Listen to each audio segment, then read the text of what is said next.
স্বাগতম জনাইছোঁ মোৰ YouTube channel Rituraj Bora YouTube চেনেললৈ। আজি আমি উপস্থিত আছোঁ অসমৰ এটি প্ৰতিষ্ঠিত এণ্টাৰটেইনমেণ্ট চেনেল ৰঙৰ এখন জনপ্ৰিয় ধাৰাবাহিক বিধাতাৰ শ্বুটিংস্থলীত। আৰু আমাৰ মাজত উপস্থিত আছে বিধাতাৰ মূল নায়িকা আৰু অসমৰ এগৰাকী মোহময়ী জনপ্ৰিয় প্ৰতিষ্ঠিত চিৰসেউজ অভিনেত্ৰী আইমি বা। প্ৰথমেই আপোনাক আমাৰ অনুষ্ঠানলৈ স্বাগতম জনাইছোঁ। ধন্যবাদ। ইমান বেছি বিশেষণ লগাইছে তাৰ কাৰণে ধন্যবাদ। আচলতে আইমি বৰুৱা বুলি ক'লে আমাৰ মনলৈ সাধাৰণতে অহা শব্দবোৰ হৈছে আপোনাৰ প্ৰতিষ্ঠিত জনপ্ৰিয় গ্লেমাৰাছ অমায়িক। এই শব্দবোৰেও যদি আমি আপোনাক সম্বোধন কৰোঁ আমাৰ মাজত শব্দ হেৰাই যায়, কিন্তু এই শব্দবোৰৰ সমষ্টিত আপুনি নিজক কেনেদৰে বিশ্লেষণ কৰে? মই কিন্তু এটা কওঁ যে মই এজনী অতি সাধাৰণ ছোৱালী। মোৰ জন্মও সাধাৰণ ঘৰত, সাধাৰণভাৱে ডাঙৰ কৰিছে মা দেউতাই, কিন্তু আজি অভিনেত্ৰী আইমি বৰুৱা হিচাপে চিনাকি দিব পাৰিছোঁ একমাত্ৰ ৰাইজৰ মৰমৰ বাবে। গতিকে এইখিনি সদায় বিচাৰোঁ। আৰু আজি কোনোবাই হয়তো ক'ব যে বিধায়কৰ পত্নী, কিন্তু মই কওঁ যে বিধায়কৰ পত্নী কোনো বেলেগ নহয়, তেওঁ এগৰাকী মানুহ, সাধাৰণ অনুভূতি থকা। গতিকে আপোনালোকৰ মৰম নাপালে আচলতে আইমি বৰুৱাজনী কেতিয়াও নহয়। হয় বা বিধাতা এই ধাৰাবাহিকখনত আপুনি যিটো চৰিত্ৰত অভিনয় কৰিছে, ইমান সুন্দৰ মুখখনত এটা বৃহৎ দাগ লৈ থাকিবলগীয়া হৈছে। আৰম্ভণিতে কেনেকুৱা অনুভৱ হৈছিলে বাৰু? প্ৰথম যেতিয়া বাপাই কৈছিলে যে গালখনত এটা দাগ থাকিব, মই কিন্তু এই কথাটো কল্পনাও কৰিব পৰা নাছিলোঁ যে মাহৰ পিছত মাহ গালখনত কিবা এটা টৰ্চাৰ চলিব। কাৰণ এটা কথা আমি অভিনেত্ৰীবোৰে অলপ ছালৰ যত্ন লওঁ, মুখৰ যত্ন লওঁ, কাৰণ এইখনেই মানুহে দেখা পায় আমাৰ প্ৰথমতে। কিন্তু যেতিয়া প্ৰথম দিনা আঠাটো লগাইছিলোঁ অকণমান ধৰিছিলে, তাৰপিছত ভাবিলোঁ ঠিক আছে আৰু লাহে লাহে অভ্যাস হৈ যাব। কিন্তু এইটো ওজনো আছে জানানে গালৰ এইখিনি। তাৰপিছত সদায় লগাই লগাই ভালকৈ এতিয়াতো অভ্যাস হৈছে। প্ৰথম কথা পাতিব নোৱাৰোঁ, হাঁহিব নোৱাৰোঁ, খাব নোৱাৰোঁ, মাংস চুবাব নোৱাৰোঁ, ইমান দিগদাৰী নহয়। কিন্তু ভাল লগা কথাটো হ'ল ক'ৰবাত হয়তো ভালো লাগিছে যে মানুহে গ্ৰহণ কৰিছে, চৰিত্ৰটো গ্ৰহণ কৰিছে। আৰু ইমান দিনৰ পিছত আকৌ চিৰিয়েল কৰিছোঁ, কিন্তু ৰাইজৰ সেই একেখিনি মৰম, একেখিনি হেঁপাহ কমেণ্টৰ যোগেৰে জনাই, মোক মেছেজ কৰিছে, ফোন কৰিছে। গতিকে খুব ভাল লাগিছে সেই কথাখিনি। বা আপোনাক আমি যেতিয়াৰ পৰা দেখি আছোঁ সেই একে ধুনীয়া আইমি বাজনী হৈ আছে। টিপছ, এইটো টিপছ, ডাঙৰ টিপছ। এইটো টিপছ চবতকৈ ডাঙৰ কথা হ'ল যে আমাৰ আজি সমাজত কি হয় যে খোৱা বস্তুৰ কথা ক'বলৈ গ'লে মই মোৰ লগৰে দেখিছোঁ যে খোৱা বস্তুৰ নাম অদ্ভুত। এতিয়া আভাকাডো বুলি যদি কৈ দিয়া, কি খাইছে বোলে আভাকাডো, কেজি কিমান বোলে 2200, এইটো ভাল বস্তু দেই, 2200 টকা কেজি। আৰু তুমি কৈ দিয়া বোলে কি খাইছ বোলে ঘৰত মালভোগ কল আছিল, কিমান এটাত 2 টকা। 2 টকাত স্বাস্থ্য নহয়, মানে যদি মানে বেছি দাম হ'লে ষ্ট্ৰবেৰী, ব্লুবেৰী, তেতিয়াহে স্বাস্থ্য হ'ব। কিন্তু এইটো একেবাৰে ভুল কথা বুলি মই ভাবোঁ যে আমি য'ত থাকোঁ সেই ঠাইখনত যিখিনি বস্তু হয় মই ভাবোঁ সেইখিনিয়ে আমাৰ বাবে শ্ৰেষ্ঠ। কল হওক, আম হওক, মধুৰি হওক। আৰু মোৰ খাদ্যটো সদায় তেনেকুৱা। মোৰ ককা আইতাই যিখিনি খাইছিল ময়ো আজি সেইখিনিয়ে খাওঁ। ধৰা পাতলীয়াকৈ টেঙা দি মাছৰ জোল খাওঁ, মাংসৰ জোল খাওঁ, ভাত খাওঁ, সেনেকেই। কিন্তু স্বাস্থ্যসন্মত খাবলৈ চেষ্টা কৰোঁ। হ'ল বুলিয়ে যে বহুত কিবা কিবি খাই দিলোঁ তেনেকুৱা নহয়, কিন্তু মই প্ৰত্যেক সাজে ভালকৈ খাওঁ, খুব ভালকৈ খাওঁ। কিন্তু এই কোনো ধৰণৰ অদ্ভুত ডায়েট মই ফ'ল' নকৰোঁ। মই ভাবোঁ যে এজন মানুহ স্বাস্থ্যৱান তেতিয়া হ'ব যেতিয়া ৰাতিপুৱাৰ পৰা ৰাতিলৈকে নিজৰ সম্পূৰ্ণ কামখিনি নিজে কৰি সুস্থভাৱে থাকিব পাৰিব, আৰু সেইটো খুব জৰুৰী। আচলতে ময়ো আজি গৌৰৱান্বিত, মোৰ অতি মৰমৰ আৰু অতি ভাল লগা এগৰাকী অভিনেত্ৰী আমি বা নিচেই কাষৰ পৰা পাইছোঁ। আচলতে আপোনাক আমি টিভি স্ক্ৰীণত যেতিয়া দেখি থাকোঁ আপোনাৰ সেই অমায়িক গুণটো আমি উপলব্ধি কৰিব পাৰোঁ, আৰু নিজে কাষৰ পৰা পাই সঁচাকৈ নিজৰ খুব ভাল লাগিছে। যি নহওক বা আপোনাৰ সাহসটো কিন্তু মানিব লাগিব। আপুনি বাহিৰত ফুৰিবলৈ যাওঁতে আমি দেখিবলৈ পাইছিলোঁ জীৱিত বাঘৰ লগত আপোনাৰ সন্তানৰ লগত বাঘটোৰ লগত খেলা কৰিছিলে, যিটো আমি মানে কল্পনাৰ অতীত কেনেদৰে সম্ভৱ বা নহয়। সেইটো তাতে কিছুমান বাঘ ৰাখে। পিছত কিন্তু মই তেওঁলোকক সুধিছিলোঁ যে কিবা খুৱাই চুৱাই ৰাখে নেকি? কিন্তু নহয়, তেওঁলোকে তাতে কি কৰে জানা, এনেকুৱা ধৰণে জন্মৰ পৰা অভ্যাস কৰায়। তেওঁলোকে খাদ্যভ্যাসে তেওঁলোকে অলপ সলাই পেলায়। হয়, অলপ লাগিছিল, কিন্তু মিছা কথা নকওঁ, অলপ লাগিছিল। কিন্তু সাহস কৰি গৈছিলোঁ। তাৰ আগত বহুত ভিডিঅ'জ দেখিছিলোঁ তেনেকুৱা। গতিকে আৰু কিন্তু মোৰ যে সন্তানক এৰি দিছোঁ তাৰপিছত থাপ মাৰি দাঙিও লৈছোঁ আকৌ, সেইকেইটা ভিডিঅ'ত নাই। কিন্তু তাৰপিছত ভাল লাগে। কিন্তু জানা, সেই জীৱটোক আমি যে কেতিয়াবা চুই চাম, কল্পনাও কৰিব নোৱাৰি ন, বাঘ হওক চুই চাম। কিন্তু ভাবিছোঁ সিহঁতকেইটাই ভাল পাব অকণমান, কাৰণে লৈ গৈছোঁ। বা আপোনাক আমি সৰুৰ পৰা টিভি স্ক্ৰীণত দেখি আছোঁ। আমাৰ চলচ্চিত্ৰ জগতত আপোনাৰ অভিনয়ৰ অৱদান আমাৰ অসমৰ ৰাইজে পাইছে। ভ্ৰাম্যমাণ নাট্য জগতত যোৱাৰ কিবা পৰিকল্পনা? গৈছিলোঁ আগতে, জানা, আগতে হেঙুলত এবছৰ আছিলোঁ, আবাহনত 2 বছৰ, আৰু চিত্ৰলেখা বুলি 4 বছৰ আছিলোঁ। কিন্তু এতিয়া সময়টো এনেকুৱা হ'ল, মই যিখন সংসাৰ আৰম্ভ কৰিলোঁ, মোৰ স্বামী আৰু আমি ইজনে সিজনক এনেই লগ নাপাওঁ। আকৌ যদি ভ্ৰাম্যমাণ গুচি যাওঁ, ল'ৰা ছোৱালী গোটেই ক'ৰবাত যাবগৈ মানে, গতিকে চাগে এতিয়া যোৱা নহ'ব, কিন্তু হেঁপাহ আছে।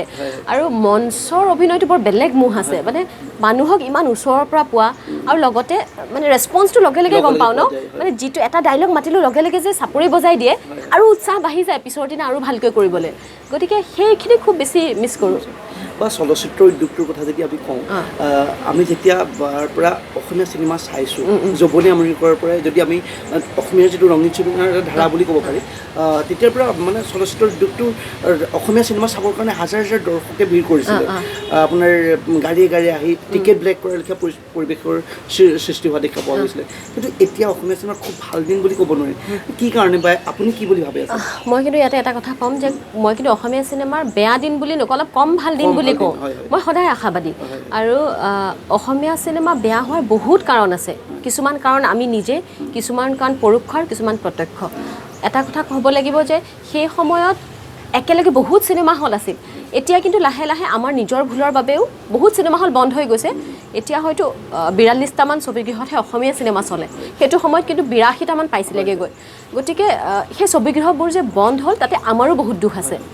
এতিয়া মই বিচাৰোঁ যে হিন্দী চিনেমাৰ প্ৰচলন বন্ধ হ'ব লাগে বুলি আলফ্ৰেড যেতিয়া হৈছিলে তেতিয়াৰ পৰা সেইটো বন্ধ হৈছে, কিন্তু সেইটো এটা কথা কওঁ, হিন্দী ছবি বন্ধ কৰি কেতিয়াও অসমীয়া ছবি চলাব নোৱাৰে, সেইটো মই কেতিয়াও মানি নলওঁ যে হিন্দী বন্ধ হ'লে অসমীয়া ছবি হ'ব। সেই কথাটো ভুল নাই, সেইটো কথা ভুল, কাৰণ মানুহৰ মনোৰঞ্জন লাগিবই, আৰু অসমীয়া ছবিৰ দ্বাৰা যদি পূৰণ নহয় তেওঁলোক হিন্দী চাবই, যেনেকৈ হলত নহ'লে বেলেগ প্ৰকাৰত চাব। দৰ্শকক বাধা দিব নোৱাৰোঁ, কিন্তু মোৰ কথা হ'ল যে আমি আমাৰ থলুৱা কাহিনী লৈ আমি তেওঁলোকৰ লগত ফেৰ মাৰিব চেষ্টা কৰিব লাগিব।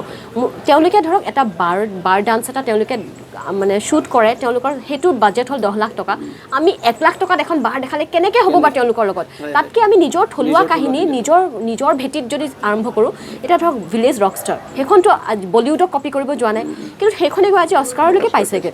গতিকে মই ক'ব খোজোঁ যে অকল গাঁৱলীয়া ছবিয়ে নহয়, আমাৰ চহৰৰো এনেকুৱা বহুত ধুনীয়া ধুনীয়া কাহিনী আছে, আমাৰ উপন্যাস আছে, সেইবোৰ বিচাৰি ভাল ভাল ছবি কৰি এতিয়াও মানুহে চাব। এতিয়াও পেন'ৰামাৰ অপেনিং যিখন মুভি, সেইখন আমাৰ অসমীয়া ছবি হয়, গতিকে গুণগত মানদণ্ড হিচাপে আমি এতিয়াও ভাল, কিন্তু আমি আচলতে আমি নিজকে ক'ৰবাত হয়তো প্ৰজেক্ট কৰিব পৰা নাই। আৰু এটা কথা হয়, আমাৰ বেয়া ছবিও নিৰ্মাণ হৈ আছে, গতিকে যেতিয়া 4খন বেয়া ছবি একেৰাহে চলি যায়, তাৰ পিছৰ 5 নম্বৰখন ভাল ছবিও কিন্তু ভুগিব লগা হয় এই 4খন ছবিৰ সেই কথাখিনি। বা ৰাজনীতিলৈ যোৱাৰ কিবা পৰিকল্পনা নাই? একেবাৰে নাই। মানে ৰাজনীতি আচলতে মোৰ স্বামীয়ে কৰে, আৰু মোৰ স্বামীয়ে কৰা কামটো মই সন্মান কৰোঁ। গতিকে মই যিহেতু মানুহৰ লগত জড়িত, মানুহৰ লগতে কথা পাতিব লাগে, আৰু তেওঁৰ কামটো মানুহৰ লগতে, আৰু সেইখিনি মানুহক মোৰ একেবাৰে সৰুৰ পৰা লগ পোৱা, গতিকে তেওঁলোকৰ ওচৰত গৈ কথা ক'বলৈ সহজ হয়। আৰু এটা ভাল লগা কথা যে যিজন মানুহক মই আটাইতকৈ বেছি ভাল পাওঁ বা বিশ্বাস কৰোঁ, সেই মানুহজনৰ কথা ক'বলৈ মোৰ সহজ হয়, গতিকে ৰাজনীতিৰ লগত জড়িত হওঁ। বা আপোনাৰ স্বামী এগৰাকী প্ৰতিষ্ঠিত ৰাজনীতিবিদ, যিগৰাকী মন্ত্ৰীয়ে যুদ্ধকালীনভাৱে প্ৰত্যেকটো মুহূৰ্তে ৰাইজৰ কাষত থাকে, আৰু আপুনি এগৰাকী জনপ্ৰিয় অভিনেত্ৰী, দুয়োগৰাকী কৰ্মস্থানটো বেলেগ বেলেগ, ইমান ব্যস্ততাৰ মাজত নিজৰ সংসাৰখন কেনেদৰে আগবঢ়াই দিব? সংসাৰখন কিন্তু ইয়াতে কম্প্ৰমাইজটো অলপ থাকেই সদায়, কিন্তু মই ভাবোঁ যে এইটোৱে সময়, কাম কৰা চবৰ জীৱনৰ কিছুমান সময় থাকে। জন্ম লৈছোঁ, এদিন এনেকৈ চলি থাকিব, এদিন মৰি যাম, সেইটোৱে মানুহৰ লক্ষ্য হ'ব নোৱাৰে। গতিকে নিজৰ কামৰ যোগেৰে যদি কিবা কৰি যাব পাৰোঁ, তেওঁৰ দিশত, মই মোৰ দিশত, কিন্তু তাৰ লগতে সমানে সমানে পৰিয়ালটো চলাই লৈ যাব লাগিব। মই যেতিয়া বিয়া হৈছিলোঁ, সেইটো সময়ত কিন্তু মোক ভাল পোৱা মানুহে দেই, মোৰ অনুৰাগীসকলে কৈছিল যে এতিয়া বিয়া নহ'বা, মানে কেৰিয়াৰটো পিকত আছে, কিন্তু মই চিন্তা কৰিলোঁ যে মোৰ মা দেউতা আছে, বা তেওঁৰ ঘৰতো পৰিয়াল আছে, সকলোৰে এটা এটা সময়ত এটা কামৰ দায়িত্ব থাকে, মোৰ মা দেউতাও আশা কৰে যিটো। তাৰপিছত যেতিয়া আকৌ সন্তান সম্ভৱা হ'লোঁ, তেতিয়াও সকলোৱে কৈছিল যে কেৰিয়াৰটো আৰু ইয়াৰ পিছত নাই আৰু, কাৰণ আমাৰ অসমত মানে ল'ৰা ছোৱালী জন্ম হোৱাৰ পিছত কেতিয়াও অভিনয়টো চিন্তা কৰিব নোৱাৰে। কিন্তু মোৰ বিশ্বাস এটা আছিল যে যদি নিজে ভালকৈ ৰাখোঁ, নিজে যদি পৰিয়ালটো ভালকৈ চলাব পাৰোঁ, তেতিয়াও চাগে কৰিব পাৰিম, আৰু সেইখিনিৰ বাবে চাগে ৰাইজে কৰা আশীৰ্বাদৰ জৰিয়তেও আজি কৰিব পাৰিছোঁ। বা বেলেগ এটা প্ৰশ্ন আহিব বিচাৰিছোঁ, আপোনাৰ প্ৰথম প্ৰেম? প্ৰথম প্ৰেম এইবিলাক বেছি সুধি থাকিলে দিগদাৰী হ'ব নেকি? প্ৰথম প্ৰেম ক্লাছ 9-10 মানত, কিন্তু দুখ লগা কথাটো হ'ল 9তে মই প্ৰথম ছবি আৰম্ভ কৰিছোঁ, প্ৰেম আৰু প্ৰেম। বহুত কম বয়সতে অভিনেত্ৰী হিচাপে 2-এজনে চিনি পোৱাও হৈ গ'ল। তেতিয়া মই জানো যে যিজন যুৱকৰ কথা কৈছোঁ, তেওঁ যে মোক পচন্দ কৰে, তেনেধৰণে তেওঁ জনাইছিলোঁ আগতে, কিন্তু মোৰো যে ভাল লাগিছিল সেই কথাষাৰ কোৱা নহ'লে, কিন্তু মই আজিও সেইটোকে প্ৰথম প্ৰেম বুলি ধৰি লৈছোঁ। বাৰ সদায় মুখত এটা মিঠা হাঁহি দেখা পাওঁ, খং কেতিয়া উঠে? খং বহুত উঠে, বহুত উঠে, আৰু মোৰ আচৰিতকৈ খং জানা মোৰ কোনো বেলেগ মানুহৰ ওপৰত নুঠে, মোৰ নিজৰ পৰিয়ালৰ, মোৰ মাৰ ওপৰত উঠে। মোৰ বাৰ ওপৰত উঠে, পীযুষৰ ওপৰত উঠে, ল'ৰা ছোৱালীকেইটাৰ ওপৰত ইমান নুঠে, খং উঠিলে এওঁকে জাৰো আৰু গতিকে আচৰিতকৈ মানে মোৰ কথাটো কেনেকুৱা, যিজন মোৰ নিজৰ নহয় তেওঁৰ ওপৰত খং কৰি কি লাভ, যাৰ মোৰ কাৰণে যাৰ মোৰ নিজৰ যিখিনি তেওঁলোকে যদি বেয়া কৰে তেতিয়াহে বেয়া লাগিব, তেনেকুৱা ধৰণৰ। বাৰ প্ৰিয় খাদ্য? মই জানা কম তেল মছলা থকা চব ভাল পাওঁ, কিন্তু মই ফ্ৰুটছ বিৰাট ভাল পাওঁ, ফল মূল তুমি যিকোনো আম অমিতা কঁঠাল যি দিয়া মই চব খাই দিব পাৰিম। এগৰাকী অভিনেতা বা অভিনেত্ৰীক সমাজৰ আমাৰ সাধাৰণ ব্যক্তিসকলে সদায় অনুকৰণ কৰে, মানে এগৰাকী অভিনেতা অভিনেত্ৰীৰ সামাজিক দায়বদ্ধতাটো কেনেকুৱা ধৰণৰ হোৱাটো বিচাৰে? মই ভাবোঁ যে সামাজিক দায়বদ্ধতা বহুত, আজি মই মোৰ জীৱনটোৰ লগতে গোটেই সমাজখনে মোক চাই আছে, এই কথাটো কিন্তু প্ৰতি মুহূৰ্ততে উপলব্ধিটো থাকিব লাগিব, কাৰণ মই কৰা কাম এটা হয়তো আন 10জনে ভাবিব যে তেওঁ কৰিছে হয়তো ভাল হ'ব, গতিকে এই উপলব্ধিখিনি খুব থকা উচিত। আৰু মই নাজানো যদি কেতিয়াবা ভুল কৰিছোঁ, কিন্তু সদায় চেষ্টা কৰোঁ যাতে ভুল নহওক তেনেকুৱা কিবা। আৰু কৈ ভাল লাগিব যে মোৰ এনেকুৱা জীৱনত বহুত উশৃংখলতাও নাই, মোৰ সাধাৰণ পৰিয়াল, মই শ্বুটিং শেষ হ'ল ঘৰলৈ গ'লোঁ, ঘৰত সাধাৰণতে পৰিয়ালৰ লগত সাধাৰণভাৱে থাকিলোঁ, সেইটো জীৱনে মোৰ আটাইতকৈ ভাল লাগে, গতিকে তেনেকৈ চলি আছোঁ। বা আপুনি এগৰাকী মাতৃ, দুটি সন্তানৰ এগৰাকী মাতৃৰ উপলব্ধি আচলতে কোনো ভাষাৰে প্ৰকাশ কৰিব নোৱাৰি, অন্তৰপৰা উপলব্ধি কৰা বস্তু। আজিৰ সমাজখনত আমি যেতিয়া কেতিয়াবা দেখিবলৈ যাওঁ বাতৰি শিৰোনামাৰ ক্ষেত্ৰতে হওক বা কোনোবাৰ সন্তানক যেতিয়া সন্তানে পিতৃ মাতৃক বৃদ্ধাশ্ৰমত এৰি থৈ আহে, ক'ৰবাৰ ৰেলৱে ষ্টেচনত এৰি থৈ আহে, তেতিয়া কেনেকুৱা অনুভৱ হয়? দুখটো নিশ্চয়কৈ লাগে, কিন্তু ইয়াতে মই ভাবোঁ যে এই যে মূল্যবোধবোৰ এইবোৰ ঘৰ এখনৰ পৰা আৰম্ভ হয়। আজি মোৰ সন্তানে যিটো দেখিব তেওঁ কিন্তু ভৱিষ্যত সময়ত সেইখিনি ক'ৰবাত তেওঁৰ জৰিয়তে প্ৰতিফলিত হ'ব। আজি যে মই অভিনেত্ৰী, মোৰ মায়ে অভিনয় নাজানিছিল, কিন্তু তেওঁ হয়তো সৰুতে ক'ৰবাত মোক এনেকুৱা কিছুমান পৰিৱেশ দিছিল যাৰ ফলত আজি মইজনী। গতিকে মোৰ ল'ৰা ছোৱালীয়ে যেতিয়া দেখিব যে মই মোৰ মাক মোৰ শাহুক বেয়া ব্যৱহাৰ কৰোঁ, তেওঁলোকক প্ৰতিটো কথাতে নাই তেওঁলোক একো নহয় মইহে জানো চব, তেওঁলোকে একো নাজানে, এনেধৰণৰ ব্যৱহাৰ কৰোঁ, কাইলৈ যেতিয়া তেওঁৰ পৰ্যায়ত মোৰ বোৱাৰী আহিব, তেওঁ সেইটোৱে ভাবিব যে মোৰ মায়েতো একেই ব্যৱহাৰ কৰিছিল, এনেকৈতো সংসাৰখন চলে।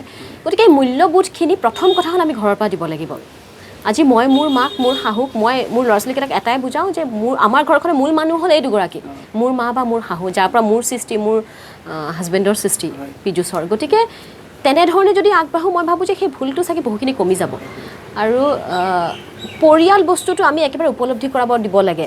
এতিয়া হয় কি জীৱনটো ইমান খৰ হৈ গৈছে, যান্ত্ৰিকৰ লগতে কি হয় জানা, ধৰা ময়ো গ'লোঁ মোৰ কামৰ পৰা, ল'ৰা ছোৱালীও আহিল, এনেই আৰু সুধিব লাগে মোবাইলটো টিপি আজি কি কৰিলা কি খালা হ'ল, তেওঁ মোবাইলত থাকিলে কথাকেইটা সুধিলোঁ, সেইটোৱে দায়িত্ব শেষ নহয়। কিন্তু যিখিনি সময় আছোঁ একেলগে ভালকৈ সেই সময়খিনিৰ যাতে অৰ্থ থাকে, কাৰণ মোবাইলটো আঁতৰাই পেলাই অন্ততঃ তেওঁৰ লগতে সঁচাকৈয়ে ল'ৰা ছোৱালীয়ে কি খাই ভাল পায়, কি কৰি ভাল পায়, সেইখিনি যদি বুজিবলৈ চেষ্টা কৰোঁ, সেই অকলশৰীয়া ভাৱটো বহুখিনি কমি যাব। আৰু ল'ৰা ছোৱালী যেতিয়া বেছিকৈ অকলশৰীয়া হ'বলৈ ধৰে, তেতিয়াই বেয়া বেয়া কামবোৰ কৰিবলৈ আৰম্ভ কৰে, আৰু সেই ভৱিষ্যত সময়তো তেনেধৰণে অকল আত্মকেন্দ্ৰিক হৈ পৰে যে মোৰ জীৱন, মোৰ স্বাস্থ্য, মোৰ কথা, তাৰপিছত মাক দেউতাক সকলোকে চিনি নোপোৱা হৈ যায়। গতিকে তাৰ বাবে নিজৰ কৰণীও অলপ থাকে। বা আপোনাৰ সন্তান আপুনি কেনেধৰণে পোৱা বিচাৰে, কি হ'ব? মোৰ সন্তান যিয়ে নহওক, মই যি কামেই নকৰক ভাল পোৱা কাম কৰক, তাকে বিচাৰোঁ যে তেওঁ যাতে ভৱিষ্যতে সুখী হওক আৰু মানুহক ভালকৈ ব্যৱহাৰ কৰক, নিজৰ দায়িত্ববোধখিনি থাকক, আৰু সামাজিক যিখিনি মূল্যবোধ সেইখিনি শিকক। তাৰ বাহিৰে মোক একোৱেই নালাগে। আৰু মোক মই নকওঁ যে ধন টকা পইচাৰে বহু কিবা কিবি হ'লেও মানুহ সুখী হ'ব নোৱাৰে, ভাল লগা কাম এটা কৰি থাকিলে চাগে তেওঁলোক সুখী হ'ব। আচলতে বাৰ লগত কথাখিনি পাতি আচলতে মোৰ শেষ কৰিব মন যোৱা নাই, ইমান ভাল লাগিছে, আৰু প্ৰত্যেকটো কথা ইমান সুন্দৰভাৱে সাৱলীলভাৱে উত্তৰবোৰ দিছে। প্ৰত্যেকটো প্ৰশ্ন আপোনাৰ সন্তানৰ ক্ষেত্ৰতেই কৈছে, আচলতে প্ৰকৃততে আপুনি মানৱ সম্পদ আপুনি গঢ় দিব বিচাৰিছে। মই সেইটোৱে বিচাৰোঁ। আৰু ল'ৰা ছোৱালী জানা, তুমি যদি এৰি দিয়া মুকলি মনে, তেওঁলোকৰ নিজৰ এটা ইচ্ছা থাকে, সেই ইচ্ছাবোৰ বিকশিত হ'বলৈ পাৰে, কিন্তু তুমি যদি চেপি থোৱা সদায় এইটো নকৰিবা, এইফালে নাযাবা, কেনেকৈ তেওঁ গম পাব যে তেওঁ কি জানে, কি কৰিব পাৰে? গতিকে অকণমান এৰি যদি দিওঁ, মই উশাহ ল'বলৈ দিব বিচাৰোঁ ল'ৰা ছোৱালীবোৰক, মোৰ নিজৰ বুলিয়ে নহয় সকলো ল'ৰা ছোৱালীয়ে সেই উশাহ যেতিয়া নিজে নিজে ল'বলৈ চেষ্টা কৰিব, প্ৰতিটো কাম নিজে যেতিয়া কৰিবলৈ চেষ্টা কৰিব, তেতিয়া মই ভাবোঁ যে নিজকে বিচাৰি পাব যে মই কি হয়, মই কোন হয়, আৰু তেওঁৰ সামৰ্থ্যখিনি যেতিয়া তেওঁ গম পাব, মই ভাবোঁ যে তেওঁ শ্ৰেষ্ঠ মানুহ হ'ব।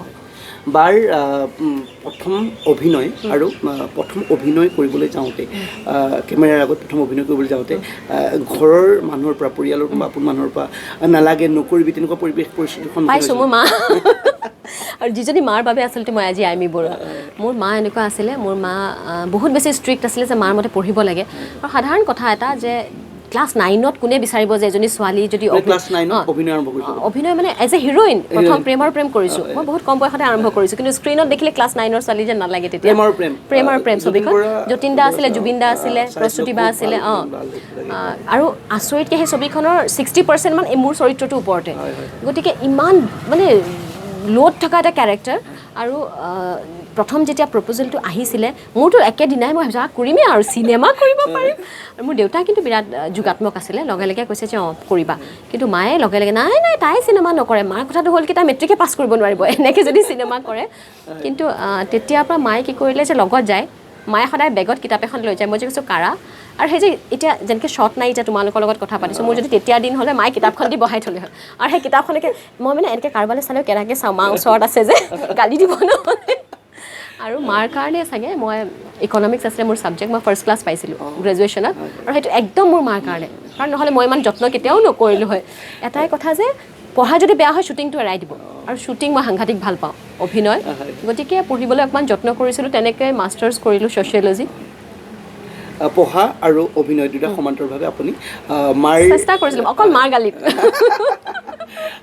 বা প্ৰথম যেতিয়া আপুনি অভিনয় কৰিছে প্ৰথম বোলছবিখন কৰাৰ পাছত যেতিয়া আপোনাক অসমৰ ৰাইজে প্ৰথম চিনি পাইছে আপোনাৰ আহিছে ৰাইজে আপোনাক আদৰি লৈছে তেতিয়া আপোনাৰ কাষতে যেতিয়া মানুহবোৰ যায় কেনেকুৱা অনুভৱ মই এটা সঁচা কথা ক'লে বুজিয়ে পোৱা নাছিলোঁ তেতিয়া জানা মই 14 বছৰ প্ৰথম ছবিখন কৰিছোঁ মানে 14 বছৰ ক্লাছ 9 যেতিয়া 14 বছৰ তই 14-15 বছৰত মই সেইটো কৈছোঁ মানে বুজিয়ে পোৱা নাই মইতো কি কৰিলোঁ এই মানুহবিলাকে কিয় ইমান ফটো তুলিছে মোক মই বুজিয়ে পোৱা নাই কিন্তু এটা ভাল লগা কথা জানা সৰুৰ পৰা সেই দায়িত্বটো যে আহি গ'ল গতিকে যে কিবা এটা কৰিব লাগিব ধৰণৰ হেঁপাহটো তেতিয়াৰ পৰাই আছিলে আৰু মোৰ দেউতাই সৰুতে এটা কথা কৈছিলে যে মোৰ নামেৰে তুমি নিজক চিনাকি নিদিবা তোমাৰ নামেৰে যদি মোক কেতিয়াবা কোনোবাই চিনি পায় মোৰ কাৰণে আটাইতকৈ সুখৰ দিন হ'ব গতিকে তাৰপিছত এদিন দেউতাই এইটো বিৰাট ভাল লগা মোৰ এটা কাহিনী দেউতাৰ বন্ধু এজন আমি তেতিয়া উলুবাৰীত থাকোঁ SP কলনী বুলি কয় যিমান SP আছে গুৱাহাটী তাতে থাকে আৰু সেই কলনীত মানে দেউতাৰ নামটো কোৱাৰ লগে লগে SP তাতে প্ৰায় 40জনমান থাকে গতিকে কোনজন ধৰিব পৰা নাই তেওঁলোকে সুধিলে কোনজন তেতিয়া কৈছে আইমি বৰুৱা ছোৱালীজনী এক্ট্ৰেছ হয় মই আইমি বৰুৱা ক'ত থাকে মই জানো তেতিয়া মানে চিকিউৰিটিজন দেখাই দিছে সেইটো বাংলোৱে আইমি বৰুৱা থাকে মানে বন্ধুজনে আহি পেলাই কৈছে যে তোৰ কথা কওঁতে চিনি পোৱা নাই এইটো জীয়েৰৰ কথা কওঁতেহে কৈছে বিৰাট ফূৰ্তি মানে দেউতা আৰু সেই বস্তুবোৰ মনত পৰে মানে যে এজন দেউতাকক আজি এতিয়া মোৰ কাৰণে মোৰ ল'ৰা ছোৱালীৰ নামেৰে যদি মোক চিনি পায় সেইটোহে মোৰ ডাঙৰ সুখ বা আপুনি অভিনেত্ৰীৰ লগতে এগৰাকী শ্ৰদ্ধাৰ মন্ত্ৰীৰ পত্নী সেই এই আপোনালোকৰ তেওঁ প্ৰেম কেতিয়াৰ পৰা কেনেধৰণে হৈছিলে বিবাহ কেতিয়া প্ৰেম আমি লগ পাইছিলোঁ মই 2002 যেতিয়া মেট্ৰিক পাছ কৰি প্ৰথম HS ফাৰ্ষ্ট ইয়েৰত এডমিশ্যন লৈছোঁ গতিকে ক'বলৈ গ'লে তেওঁৰ লগতে মই ডাঙৰ হোৱাৰ নিচিনা কাৰণ হায়াৰ ছেকেণ্ডেৰী ফাৰ্ষ্ট ইয়েৰৰ পৰা আজিলৈকে তেওঁৰ লগতে আছোঁ গতিকে সেইখিনি সময়তে মানুহৰ সাধাৰণতে প্ৰেম হয় আৰু তেওঁক মই লগ পাইছিলোঁ একদম সাধাৰণ যুৱক হিচাপে তেতিয়া তেওঁ NSUI কৰি আছিলে আৰু মই NSUIনো কি বস্তু বুজিয়ে পোৱা নাছিলোঁ যে কিনো কৰে তেওঁ এজন অনুৰাগী আছিলে মোৰ ফোন কৰিছিল যে আপোনাৰ অভিনয় চাই ভাল লাগে আমি বহু বছৰ আপুনিকে থাকি গ'লোঁ তেওঁ মোক আপুনি বুলি মাতে ময়ো তেওঁক আপুনি বুলি কওঁ এতিয়াতো তুমি হৈ গ'ল কিন্তু তাৰপিছত তেওঁ সৰলতাখিনি বৰ ভাল লাগিছিল মানে সেই সময়ত মই যিসকল যুৱক পাইছিলোঁ তেওঁলোকে যদি হাতত 2 টকা থাকে 10 টকা বুলি কয় কিন্তু তেওঁ এজন যুৱক যাৰ হাতত যদি 2 টকা আছে তেওঁ 2 টকাই বুলি কয় যে মোৰ হাতত আজি 2 টকাই আছে আৰু একো নাই গতিকে তেতিয়া ভাবিছিলোঁ যে এজন মানুহে নিজক ইমান উদগাই কেনেকৈ ক'ব পাৰে আৰু সেই স্পষ্টবাদিতাখিনি বিৰাট ভাল লাগিছিল আৰু সেইবাবে হয়তো সম্পৰ্কটো আজি পৰ্যায় পালে বা এগৰাকী মন্ত্ৰী বা এগৰাকী বিধায়কক যেতিয়া যিকোনো ক্ষেত্ৰতে হওক কিবা এটা মানুহৰ যেতিয়া দুখ লাগিব সামাজিক ক্ষেত্ৰখন তেতিয়া পটককৈ গালিটো কিন্তু তেখেতসকলৰ ওলাই যায় তেতিয়া দুখ লগাটো স্বাভাৱিক কেনেকুৱা লাগে দুখটোতকৈ মোৰ বেয়া লাগে কি মই আচলতে তেওঁলোকৰ সেই কষ্টখিনি একেবাৰে ওচৰৰ পৰা দেখিছোঁ তেওঁলোকৰ ৰাতি নাই ৰাতিপুৱা নাই ৰাতি যদি 12টা বজাতো কিবা হৈছে তেওঁলোক যায় আমাৰ হয় কি শ্বুটিঙৰ এটা টাইম থাকে আমাৰ কল টাইম থাকে পেকআপৰ পিছত আমাৰ ইয়াত একো দায়িত্ব নাই আমি নিজৰ জীৱনলৈ উভতি যাওঁ কিন্তু তেওঁলোকে যিদিনাখনৰ পৰা বিধায়ক নিৰ্বাচিত হয় তেওঁলোকৰ নিজৰ জীৱন নাথাকে তেওঁলোকে অকল ৰাইজৰ বাবে কাম কৰিব লাগে গতিকে মোৰ এনেকুৱা দিনো গৈছে শ্বুটিঙৰ পৰা ৰাতি 12টা বজাত গৈছোঁ দেখিছোঁ ঘৰত 50জন মানুহ বহি আছে তেওঁ কৈছে যে এতিয়া হোটেলত ভাত নাপাব ক'তো মই আকৌ মেকআপটো তেনেকৈ যেনে তেনে মুচি ভাত বনাইছোঁ গতিকে বিধায়ক বা মন্ত্ৰীৰ পত্নী এনেকুৱা নহয় যে খুব সুখত থাকে সদায় কোনোবাই ভাত ৰান্ধি দিয়ে কাৰণ মোৰ সহায় কৰা মানুহো আছে কিন্তু তেওঁলোকক মই ৰাতি 12টা বজাত উঠাই ক'ব নোৱাৰোঁ যে তোমালোকে ভাতটো বনোৱা আৰু মোৰ সেইবাবে হয়তো ঘৰত মোৰ যিসকলে সহায় কৰে তেওঁলোকে নিজৰ ঘৰখনতকৈ যিখন আমাৰ ঘৰত থাকে সেইখনে তেওঁলোকৰ নিজৰ ঘৰ বুলি ভাবে গতিকে তেনেকুৱা ধৰণে ৰাখোঁ কাৰণে চাগে সকলোৱে মিলা প্ৰীতিকে আছোঁ বাৰ বলিউডৰ কোনগৰাকী শিল্পী আপোনাক বেছিকৈ প্ৰভাৱিত কৰে অভিনয়? অভিনয় মই বহুতৰ ভাল পাওঁ, এনেকুৱা এজন বুলি ক'ব নোৱাৰোঁ। ধৰা শেহতীয়াকৈ নতুন চামৰ ভিতৰত মোৰ আলিয়া ভাটৰ বৰ ভাল লাগে। এই যিবোৰ ধৰা ৰিয়েলিষ্টিক কিছুমান কেৰেক্টাৰ কৰিছে ন, সেইবোৰ বিৰাট ধুনীয়া, ভাল লাগে। দীপিকা পাডুকনো ভাল লাগে, প্ৰিয়ংকা চোপ্ৰাও ভাল লাগে। বলিউডত অভিনয় কৰে? নাই বলিউড মানে এনেকুৱা নহয়, নিজৰ ঠাইখিনিত নিজৰ মানুহখিনি আৰু নিজৰ ভাষাটো মই বিৰাট ভাল পাওঁ। গতিকে নিজৰ ঠাইখিনিত কৰি আছোঁ এতিয়ালৈ। আৰু পৰিয়ালটো এনেকুৱা হৈছে যে এতিয়া মই এই পৰিয়ালটো এৰি থৈ বলিউডত নিজে আকৌ ডেফিনেটলি প্ৰথম গৈ ষ্ট্ৰাগলেই কৰিব লাগিব। এনেকুৱা নহয় যে গৈয়ে মই এখন হিন্দী চিনেমা কৰিম। গতিকে সেই ষ্ট্ৰাগল কৰিবলৈ এতিয়া আৰু সেই ইচ্ছাটো নাই। কিন্তু কেতিয়াবা যদি বহুত কিবা বেলেগ কিবা এটা হৈ যায় দেখা যাব। বলিউডত এটা কামেই কৰিছিলোঁ, নেছলে এভৰিডে বুলি গাখীৰৰ এড এটা আছিল, সেই এডটো কৰিবলৈ গৈছিলোঁ। আৰু এডটো কৰোঁতে কিন্তু তেতিয়াহে গম পাইছোঁ আচলতে বলিউডত ইমান তেওঁলোকে ছবি কেনেকৈ কৰে। মানে এটা সাধাৰণ এটা এডৰ শ্বুটত তেওঁলোকে ধুনীয়াকৈ ভেনিটি ভেন দিছিলে মোক। আমিতো ভেনিটি ভেনৰ কথা ভাবিবই নোৱাৰোঁ, ভেনিটি ভেন লৈ শ্বুটিং কৰিম। গতিকে তাতে সেইবোৰ তেওঁলোকৰ বহুত ধুনীয়া। কিন্তু আমাৰ ইয়াত আচলতে সেই ফূৰ্তিটো আছে, আমি এটা পৰিয়াল হৈ কাম কৰোঁ। তাত হ'ল কি নিজৰ নিজৰ শ্বুটিং কৰিলে বহুত প্ৰফেশ্যনেল। আমাৰ ইয়াত আকৌ সেই আত্মীয়তাটো বেছি, ইয়াত সেই বস্তুটো বিৰাট ভাল। বাই মাজে মাজে কিতাপ পঢ়েনে? মই বহুত পঢ়োঁ। মানে এনেকুৱা নহয় যে সাংঘাতিক বিৰাট কিতাপ পঢ়োঁ, কিন্তু দেউতাই এটা অভ্যাস কৰি থৈ গ'ল যে শোৱাৰ আগত 4-5 পৃষ্ঠা পঢ়ি শুওঁ সদায়। গতিকে এতিয়াও কিতাপ পঢ়োৱাৰ মোৰ ল'ৰা ছোৱালীও মানে সেইটো শিকাওঁ। সিহঁতকো মই সাধু কিতাপ হ'লেও পঢ়ি শুনাই মোৰ ল'ৰাইও এতিয়া কিতাপ পঢ়ে ৰাতি। শেহতীয়াকৈ পঢ়া কিতাপ? শেহতীয়াকৈ পঢ়া মণিকুন্তলা বাৰ এখন শেহতীয়াকৈ এখন ৰিলিজ হৈছিলে, নামটো পাহৰিছোঁ মই। এইবাৰ ৰিলিজ হৈছে সেইখন। কিতাপ পঢ়াৰ মানে আপুনি ইমানখিনি বস্তুৰ মাজত? কিতাপ পঢ়োঁ। মানে কি হয় জানা, এই যে ৰাতি শোৱাৰ আগে মোবাইলটো টিপি থকাতকৈ কিতাপখন পঢ়ি শুলে ভালকৈ টোপনি আহে। নিজে কৰা অভিনয়বোৰ চাই পেলাই কেনেকুৱা উপলব্ধি? নিজে কৰা অভিনয় চাওঁ, কিন্তু সদায় বেয়া দেখোঁ আৰু ভাবোঁ যে আৰু ভালকৈ কৰিব পাৰিলোঁ আৰু ভালকৈ কৰাৰ প্ৰয়োজনীয়তা আছিলে। আৰু আনৰ অভিনয় চাই সদায় শিকিবলৈ যত্ন কৰোঁ। আৰু মই ভাবোঁ যে চাই শিকাটো বহুত ডাঙৰ কথা। আৰু মই কিন্তু অভিনয় ভুল কৰি শিকিছোঁ। মোৰ যদি শিকিছোঁ মানে এনেকুৱা নহয় যে এতিয়া একেবাৰে শিকি পেলালোঁ। অভিনয় কেতিয়াও শিকি শেষ কৰিব নোৱাৰে। আজিও মই ভাল অভিনেত্ৰী হ'ব পৰা নাই, চেষ্টা কৰি আছোঁ। কিন্তু যেতিয়া প্ৰথম আহিছিলোঁ তেতিয়া বয়সো কম আছিল, 14 বছৰ বয়স। আৰু তেতিয়া খালি মোক পৰিচালকে এইফালে চাই হাঁহি দিয়া, চিঞৰি হাঁহিছোঁ, কান্দি দিয়া এনেই চিঞৰি কান্দিছোঁ, কোনো ধৰণৰ মানে ফিলিংছ নাছিলে।